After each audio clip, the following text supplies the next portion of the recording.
Intéressons-nous désormais à la fête des Panathénées. Cette fête des Panathénées, elle a lieu tous les ans à Athènes et en théorie, elle est là pour célébrer la déesse Athéna. À l'origine, la fête des Panathénées s'organise en deux temps majeurs. C'est ce qui vous était demandé dans la question numéro 6. Dans un premier temps, dans les premières journées, on organise un certain nombre de concours qui sont là pour célébrer le côté artistique de la déesse et faire du théâtre, montrer les arts, de la poésie, de la musique, finalement pour montrer qu'Athènes est une cité importante. On a aussi un certain nombre de concours sportifs qui rappellent finalement aussi les concours olympiques qui ont lieu, eux, tous les 4 ans. La deuxième partie finalement de cette fête des Panathénées, elle a lieu sur la fin de la période, c'est la phase préférée finalement de ces Athéniens, puisque non seulement on organise une procession qui permet finalement d'emmener la statue d'Athéna dans tous les coins de la cité, et surtout à côté de tous les bâtiments qui soulignent la démocratie athénienne, et tous les habitants participent à cette procession. Hommes, femmes, citoyens, métèques, esclaves.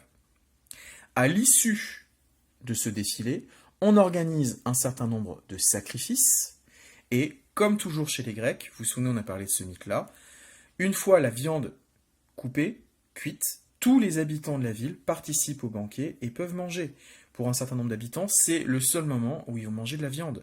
Et c'est aussi le moment où maîtres et citoyens sont d'un côté, certes, mais se mélangent à ce moment-là avec leurs esclaves, avec les femmes, avec les métèques, et on fait tomber les barrières. L'idée, c'est de montrer que la démocratie est parfaite, même si nous, on sait que ce n'est pas vraiment le cas à cette époque-là, et donner l'image finalement d'une cité qui est totalement unie, quelles que soient les difficultés.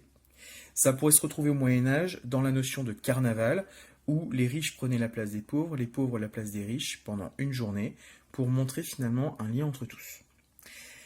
La déesse, elle reçoit un certain nombre de cadeaux. Non seulement la statue est habillée d'un péplos, un gigantesque vêtement qui a été tissé par les jeunes filles de l'aristocratie athénienne, on lui offre aussi un certain nombre d'animaux qui seront sacrifiés, principalement des bœufs, mais aussi des porcs et des moutons. Et enfin, dernière chose, on vous parle des porteurs d'amphores, puisqu'on va lui offrir de l'huile de qualité, puisque ça reste quand même un produit coûteux. On va lui offrir aussi du vin pour les libations.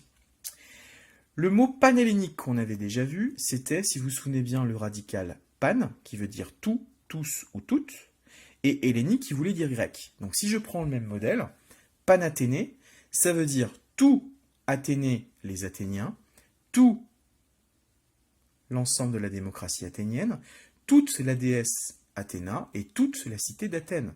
C'est-à-dire que finalement, dans cette fête, on célèbre la déesse, mais aussi la démocratie et le peuple, pour montrer que les trois sont extrêmement liés, et c'est bien pour ça que tous les habitants, et pas les citoyens d'Athènes, participent.